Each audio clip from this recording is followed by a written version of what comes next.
Well, welcome to week 7 of the semester.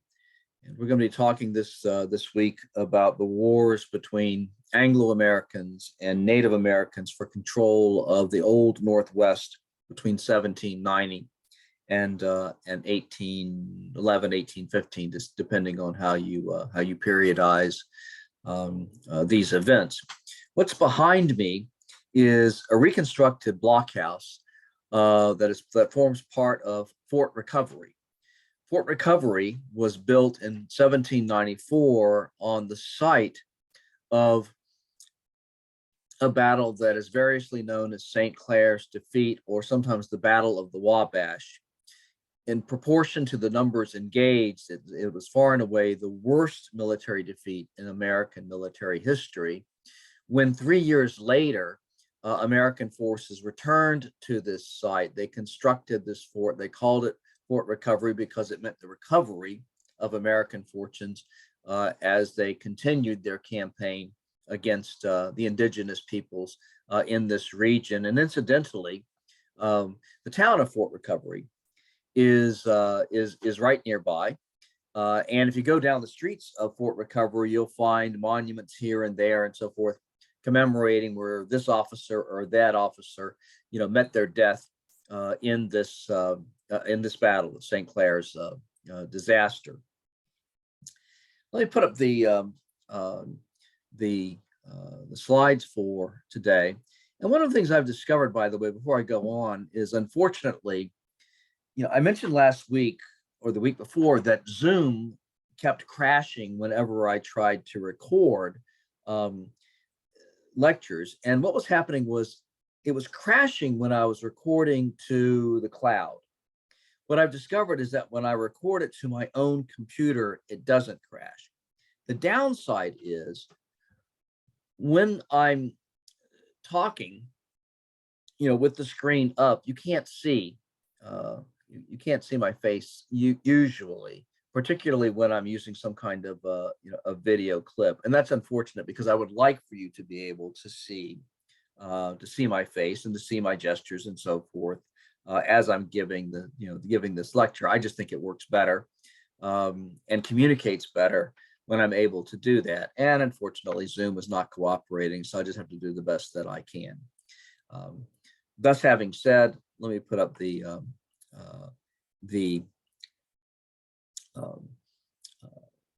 PowerPoint presentation for today.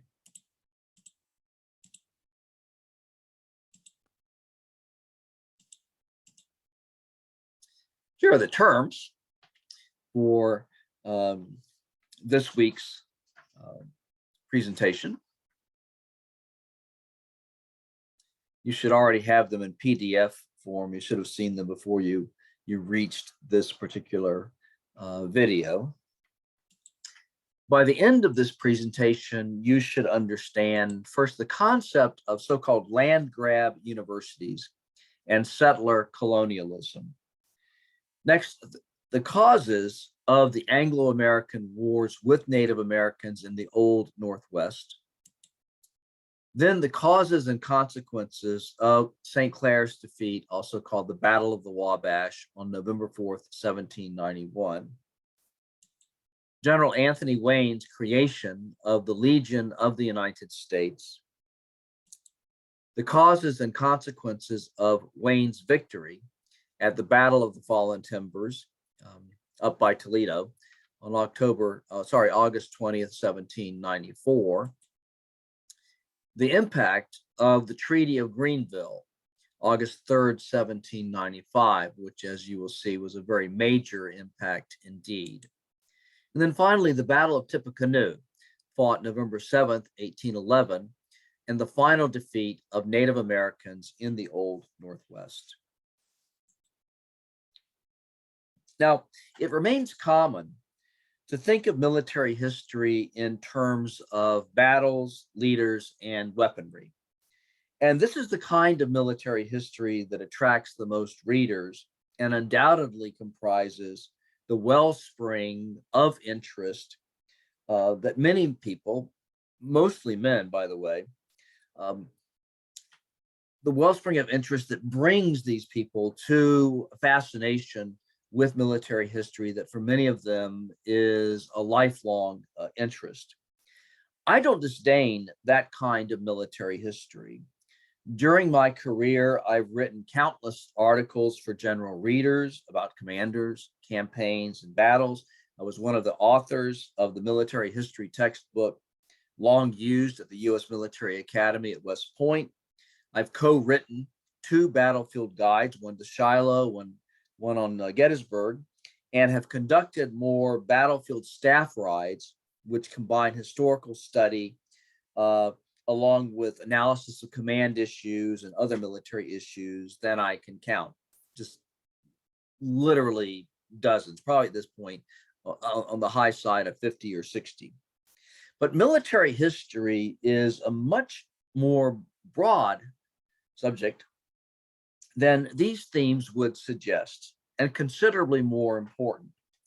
And so I want to begin this lecture in what at first blush may seem to be a highly unusual fashion. It may even seem unrelated to military history, but it isn't. This lecture is centrally concerned with the wars between Anglo-Americans and Native Americans for possession of the Old Northwest, which for our purposes prominently includes the present-day states of Ohio and Indiana. Wars have objectives, and they have consequences. The Anglo-American objective in the wars for the Old Northwest was the removal of Native Americans to satisfy the voracious appetite of white Americans for Western lands. The long-term consequence, well, the long-term consequence is where I want to begin this lecture. Aya, Amawia Wenswiane, Nila Miamia Mitosania, Melonite Ane, Ishi, Mitosene Wayangwe. Cheke Mitoseniake, Alime Mekulendangeke, The Ohio State University, Eteke Akishakonge, Ehe Wayakiange, Miamiake, Shawanuki, Wahunahake, Wapanakiake, Pewaliake, Latoake, Pasikaniake, Achipweake, Katuake. Itama Kinjike, Mishamal Sake, Awendione, Weishituyangwe. Kaputwe, Anjisahalangwike, Pangishingishe. Ekwa Metosenewa Ange, Ekwa Wayaki Ange Oaha, Mikulinda Muko, Ipinashia Mengike.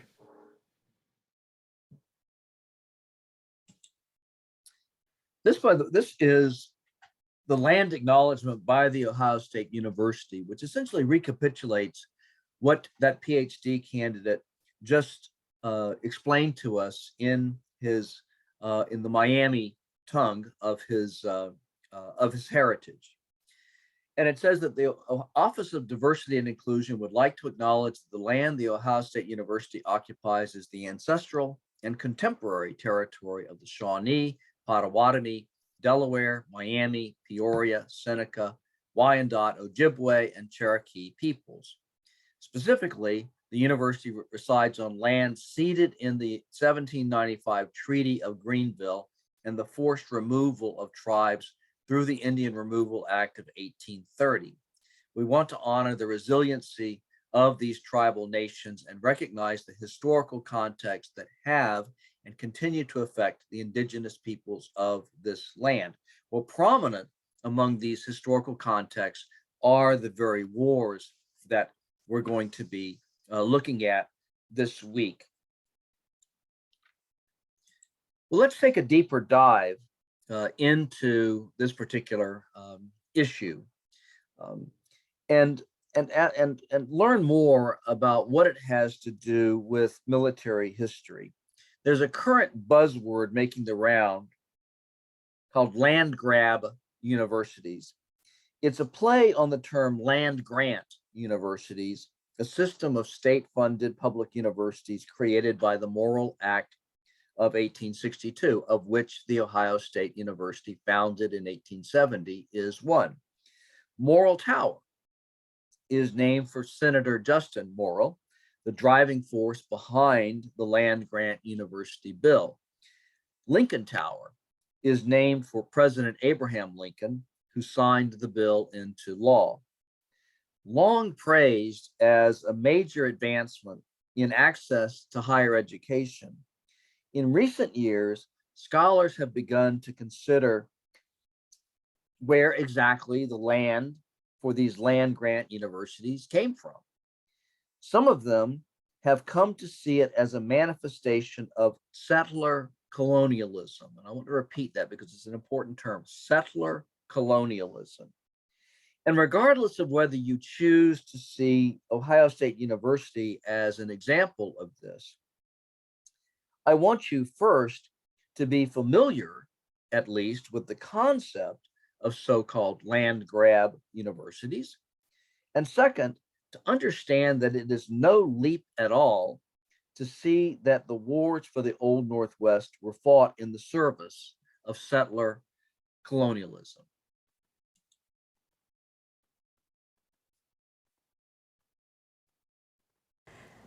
Hi, I'm Margaret Nash. I'm a professor in the Graduate School of Education, and I am a historian of education. I study things like, in different time periods, who had access to education and who didn't. What sort of education did they get, and why that sort of education? And the relationship between education and citizenship. Today I'm going to talk about sort of an institutional history, the history of land-grant colleges. Land-grant colleges are known as great state colleges. I'm from Ohio, so we have to have the Buckeyes up there. But what does land grant mean?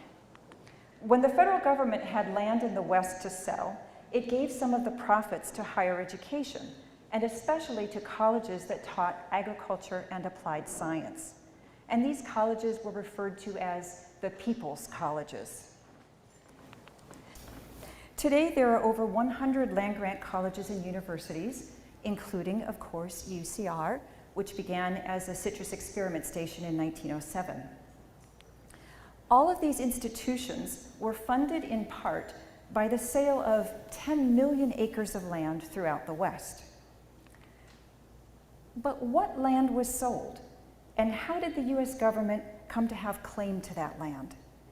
To answer these questions, I looked at the theory of settler colonialism, which means a group of people moving into already occupied territory and bringing with them their own culture and political and social systems. Colonists saw land as a way to assure social stability. With the land divided into small estates, most white males could own some land and be self-sufficient. But of course, the land was not empty. And so began a process of removing Native Americans through disease and through armed conflict. Another means was by settlement itself. George Washington wrote that using force of arms to drive Indians out was less effective than the gradual extension of our settlements, which would cause, he said, the savage as the wolf to retire. The very process of white settlement would lead to the demise of Indian life. Early white American identity was connected to farming. Anthropologist Patrick Wolfe argues that while agriculture provides materially in the obvious form of food, it also is a potent symbol of settler colonial identity. The Land Grant Act reflects this ideology of settler colonialism in at least 3 ways. First, the sale of cheap Western land promoted Western migration and settlement. Second, the act promoted education, which is a means of reproducing dominant values. Third, the act specifically encouraged practical and agricultural education. While it also is true that the growth of public colleges and universities in the West made higher education more accessible and more available to more people, that is not its only legacy. The Land Grant Act can also be seen as a state-sponsored mechanism of both literally and symbolically Establishing Settler Colonialism. The plan, put forward by Justin Morrill, a senator from Vermont, handsome guy, provided 30,000 acres of Western land for each senator and representative in Congress. New states in the West got land within their state borders and built colleges on some of that land and sold the rest of the land to help fund the college. Established states in the East that no longer had unclaimed land to sell got scrip, which is a sort of coupon for land in the new Western states. They could sell the scrip and use the proceeds to support their state college. This plan passed Congress in 1862. This is a significant year. That same year, Congress also passed the Homestead Act and railroad land grants. The Homestead Act encouraged people to move west by literally giving the land away. The Morrill Act needs to be seen in this context. Although it did earmark funds for public higher education, its bigger purpose was to encourage non-Indian settlement of the West. One way to link land-grant colleges with Indian dispossession is to look at the land on which the new land-grant institutions in the West were built, and then find out what tribes previously lived on that land. Here are just 3 examples. First is the University of Nebraska and representatives of the Otoe, Missouri tribe in the 19th century and today. Kansas State University and the Kaw in the 19th century and today. And Colorado State University and Arapaho and Cheyenne in the 19th century and today. Because Eastern states had so many more representatives in Congress, Eastern states got far more land to sell than the Western states did. Eastern states sold scrip, which could be used anywhere that public land was available. The sale of that land then would fund the land-grant colleges in the Eastern states. Tracking the sale of scrip requires using the extensive database of the Bureau of Land Management. This is just a sample of what their database is like, but it's very cool. You can see the actual deeds, very cool. Once you know what counties included land bought with scrip, then it's possible to find out what tribes their cession was used to remove them. So I did this for just 2 states, Arkansas and Missouri. So here is a county map of Arkansas on which you can overlay a treaty map. Arkansas had 17 parcels of land that were purchased with college scrip. The Osage tribe inhabited much of Arkansas, and as you can see, lots of other land in the Midwest. But in 1839, the US government forced the Osage to cede all of the land to the US and move to a small reservation, which you can see is represented by that purple dot. A large area in Arkansas surrounding and including Hot Springs was lived in by the Quapaw, or the Ogapa. The US government also forced them to move several times, including one time to an area that frequently flooded and therefore was disease prone, and where 1/4 of the tribe died within a few years. Altogether, Arkansas's 17 parcels of land went to benefit land-grant colleges in these states. Turning very briefly to Missouri, here is the county map and then the map of treaties. In Missouri, over 1,200 parcels were bought using college scrip, or over 200,000 acres. The beneficiaries were colleges in 19 states. As you can see, the primary recipient is West Virginia. So here's West Virginia University and representatives of the Osage Neoconska in the 19th century and today. Recently, some universities have begun to address their complicity in the institution of slavery, acknowledging that they were funded directly and indirectly by the slave trade, and sometimes literally built by slave labor.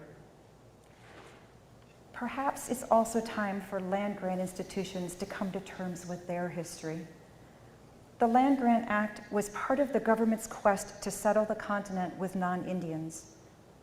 One result was that higher education became more available and affordable, and that's great. But the founding of these colleges and universities also came at a great cost. It may be time to face this unacknowledged legacy. Thank you.